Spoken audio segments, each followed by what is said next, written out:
For you. For all of us.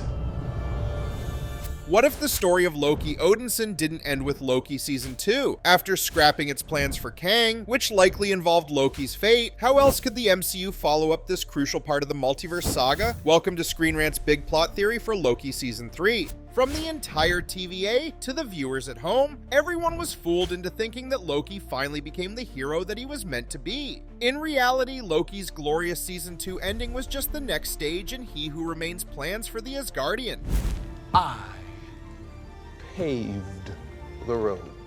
Indeed, the cleverest variant of the God of Mischief was a real threat to the order he painstakingly built. So while Loki thought that destroying and replacing the temporal loom was his idea, he was actually manipulated into doing it by the Kangs. In fact, He Who Remains has been secretly working with the Council of Kangs to trap Loki in the ultimate time loop.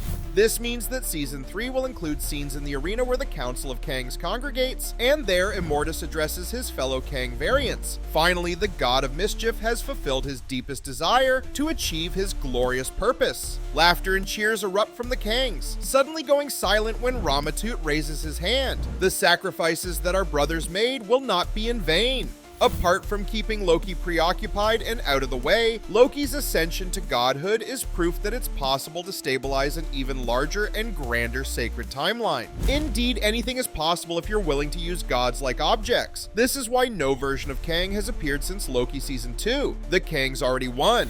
By turning Loki into the god of time, the illusion of choice is maintained across the multiverse, even though Loki is just another puppet being used by the Kangs. That said, in the MCU, manipulating gods can result in very serious consequences. Alone at the end of time with nothing to do but sit and watch, Loki is already aware that he was tricked back in the second season. Come on, X5. Did you really think you could outrun me? While the Council of Kangs has millennia of experience covering their tracks, very few things can be hidden from the god that literally oversees all branches of reality. And by the time Season 3 rolls around, Loki has already planned counterattacks from his throne at the end of time. Although Loki is effectively stuck in place, Loki's access to the multiverse extends his illusion and duplication abilities. And soon enough, some of the Kangs are unexpectedly spaghettified, erased from existence by some unknown force. Yet the Council knows exactly what's going on.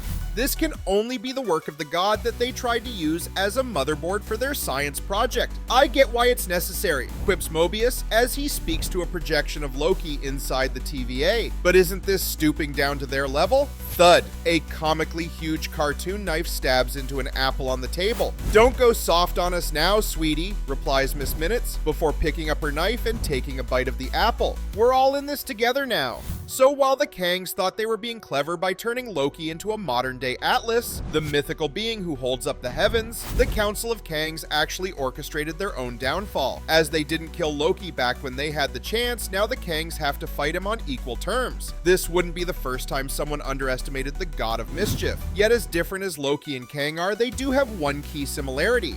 And you think you can beat me? I am Kang! So while Loki and the Kangs launch a ruthless and violent campaign against each other in Season 3, both sides of this war will be careful of the consequences of their actions across time. This means subterfuge and underground warfare, like Secret Wars, except Loki Season 3 will be actually watchable. After another speech at the Council of Kangs, a triumphant Immortus retires to his private chamber, and there alone in his room, Immortus collapses into a hunch, wondering why he's coughing up blood and feeling weaker each day. Cut to Victor Timely, Mobius, and OB at TVA headquarters. They just figured out that Victor is a distant ancestor of Immortus, and by injecting Victor with a genetic virus that thrives across the multiverse, they can chip away at Immortus without the Council of Kangs being any wiser. Unfortunately for Loki's crew, the Kangs have been fighting these types of wars for countless millennia, and would know exactly how to strike back. Without warning, Miss Minutes turns on her allies, going on a bloody rampage that kills several TVA officers before someone shuts her down. In the void, Kid Loki looks in horror at his hands as they suddenly shrink and wrinkle, screaming in pain as his body ages rapidly, the resulting lifeless husk still decorated by his golden crown. And while Kid Loki dies alone in the deserts of the void, Loki sees it all from the end of time, and he knows this is a message from the Kangs. So while this war began with surgical strikes, it inevitably escalates into full-blown incursions, caused by both sides. That's the gambit. As the casualties rise, fewer and fewer people are left to fix the resulting cracks across reality, yet neither Loki nor the Kangs can stop what they've put into motion, the very multiversal war that He Who Remains warned everyone about. Moreover, this part of our theory actually checks out in the real world. In the MCU Phase 6 release schedule, Spider-Man 4 comes right before Avengers Secret Wars, and there is a 10-month gap between these two films. Loki Season 3 will likely be released in the middle of that gap, not just to tide audiences over before the next big MCU movie event, but also to set that very event into motion. This also opens Loki Season 3 to pull off the ultimate unexpected cameo in the final episode. After the epic ending of the second season, there's only one way for the Season 3 finale to cap things off. Not surprisingly, Doom has been watching from the sidelines as the multiversal war unfolds, biding his time until the right moment to get involved. As he meditates on his own machinations for the multiverse, Doom observes as the Kangs grow more desperate and Loki amasses more power from his connection to all reality. In the end, the Kangs grow impatient and launch a direct strike at the end of time, Loki's seat of power. And amid the grand chaos of the Council of Kangs finally coming face to face with Loki, Dr. Doom suddenly arrives. With little effort, Doom puts down Immortus, Ramatut, and Centurion. Addressing the surviving members of the Council of Kangs, Dr. Doom proudly declares this madness is over. Still holding the branches of reality in his hands, Loki acts like he saw a ghost. "You're the one from my visions.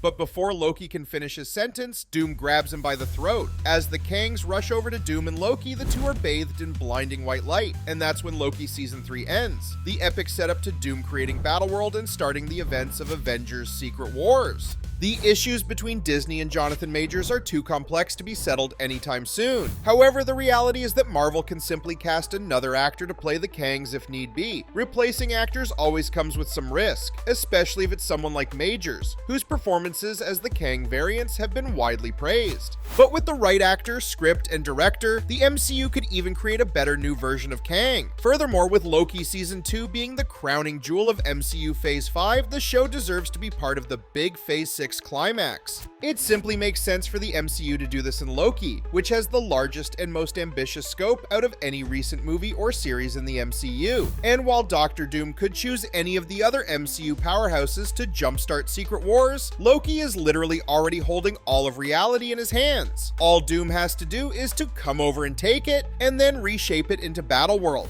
And just as Molecule Man was God Emperor Doom's confidant in the modern Secret Wars comic, Loki could play the same role in Avengers Secret Wars. But what do you think? What do you see in the near future for the third season of Loki and MCU Phase 6? Tell us your thoughts and theories in the comments and keep watching ScreenRant.